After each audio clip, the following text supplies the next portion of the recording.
नमस्कार दोस्तों, आज के वीडियो में हम वर्गमूल निकालना सीखेंगे भाग विधि से। तो भाग विधि से वर्गमूल कैसे निकाला जाता है बहुत आसान से आपको मैं समझाने वाला हूँ। वीडियो को लास्ट तक ज़रूर देखें, ठीक है।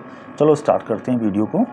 तो आपको ये देखना होगा यहाँ पर कितने अंक हैं, अंक के हिसाब से आपको करना होगा। तो आपने देखा 1 2 3 अंक हैं यहाँ पर, तो अंक 3 है तो आपको पीछे से क्या बनाना है, जोड़ा बनाना है। तो 2 इसमें 2 का जोड़ा बनता है, तो आपने 2 का जोड़ा बन गया, 25 का जोड़ा बन गया, तो 25 तो हो गया अलग, ठीक है ना। क्या हो गया, अलग हो गया, ठीक है। अब ये सेम भाग जैसा होता है, बस थोड़ा सा अंतर मैं आपको बताऊंगा इस वीडियो में। अब आपके पास कौन बचा, 6 बचा अकेला। क्या बचा, 6। अब क्या करना है आपको, एक ऐसा पहाड़ा पढ़ना है, ऐसा पहाड़ा बोलना है। जैसे मैंने 2 का पहाड़ा पढ़ा, तो 2 दूनी 4, यानी 2 का पहाड़ा मुझे 2 बार ही पढ़ना है। तो कितना आ गया, 4। 2 का पहाड़ा 2 बार, 3 का पहाड़ा 3 बार पढ़ना है, तो कितना आ जाएगा, 9। 4 का पहाड़ा 4 बार पढ़ना है, तो कितना आ जाएगा, 16। 5 का पहाड़ा 5 बार पढ़ना है, तो कितना आ जाएगा, 25, ठीक है ना। तो इस तरीके से आपको करना है, ठीक है। और मुझे 6 को करना है सॉल्व। किसको करना है, 6 को। तो आप देखिए मैं कौन सा पहाड़ा लूँ, ठीक है ना, 6 से ज़्यादा ना हो जाए। तो मैंने क्या लिया, 2 दूनी 4। 2 का पहाड़ा 2 बार ही मुझे पढ़ना होगा, 3 का पहाड़ा 3 बार पढ़ना होगा, तो 2 दूनी 4, ठीक है ना। तो मैंने 2 का पहाड़ा 2 बार पढ़ा, 2 का पहाड़ा 2 बार पढ़ा यानी बोला, तो कितना आया, 4 आया।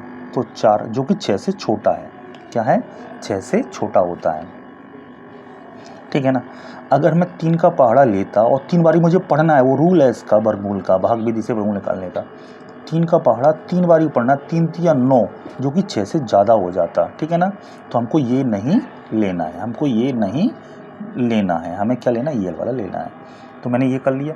अब जो आया है उसको हम क्या करा देते हैं, माइनस। क्या कराते हैं, माइनस। इसको माइनस कराएंगे, इसको जोड़ के लिख देते हैं, इनको क्या कर देते हैं, जोड़ देते हैं। तो 2 और 2 कितना हो गया, 4 लिख देंगे यहाँ पर, ठीक है ना। और 6 में से 4 को घटा देना, कितना बचा, 2। अब देखो अब मुझे इसमें क्या करना होगा, लगातार ये दोनों संख्याएं यहाँ पे आएंगी। अब देखो यहाँ उतारने को ये 4 आ रहा है, तो छोटा हो गया ये, तो 2। तो अब यहाँ से मुझे 2 नहीं उतारना, मुझे 2 संख्याएं सीधी उतरती हैं, भाग में एक संख्या उतरती है, यहाँ पर 2 आएंगी, सीधा आएगा 25 उतर के आएगा नीचे, ठीक है ना।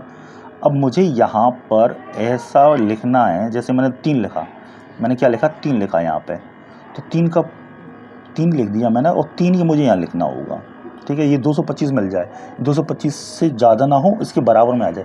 जैसे मैंने 4 तो आ ही गया, ठीक है ना, दोनों को जोड़ के। अब मुझे यहाँ ऐसा नंबर लिखना है, जैसे मैंने यहाँ लिख दिया 3, तो अब 43 होगा, 43 पढ़ा 3 बार ही पढ़ना होगा। तो यहाँ 3 लिखा, तो यहाँ मुझे 3 लिखना होगा। जैसे यहाँ 2 था तो मुझे 2 लिखना पड़ा यहाँ पर, ठीक है। भाग विधि का रूल है ये, ठीक है। अब जब मैंने इसको बोला 3 तिया 9, देखो 43 गुणा 3 करके देख लो यहाँ पे, 3 तिया 9 और 3 चौके 12, केवल 129 हुआ, तो ये नहीं लगेगा यहाँ पे। तो मैं क्या लेता हूँ, 5 ले लेता हूँ। क्या लेता हूँ, 5। और मुझे यहाँ 5 भी लिखना हो पड़ेगा, पहले 3 लिया था तो मुझे 5 लेना है, तो 5 यहाँ लिखना पड़ेगा। अब 5 का गुणा 45 में देना है मुझे, तो 5 25, कितना हो जाएगा, 25, ठीक है, 25 हो गया। और 5 चौके 20 और 2 22, बिल्कुल परफेक्ट आया यहाँ पर। क्या आया, बिल्कुल परफेक्ट हो गया यहाँ पर। ये क्या हो गया, बिल्कुल परफेक्ट हो गया। अब देखिए, अब इसमें से इसको माइनस कराएंगे तो यहाँ तो 0 हो गया, ख़त्म हो गया। तो ये लास्ट में कितना हो गया, 50 हो गया, और इसको ख़त्म कर दिया। तो मैंने यहाँ पर 2 लिखा था, यहाँ पर 2 लिखा था मैंने, और यहाँ पर कितना लिखा था, 5 लिखा था, ठीक है ना। तो इसका वर्गमूल कितना हो गया, 625 का जो वर्गमूल है वो कितना होता है, 25 होता है। कितना होता है, 25। पहले मैंने 2 लिया था, पहले मैंने 5 लिया था यहाँ पर, तो 2 और 5 आ गया इसका वर्गमूल भाग विधि से।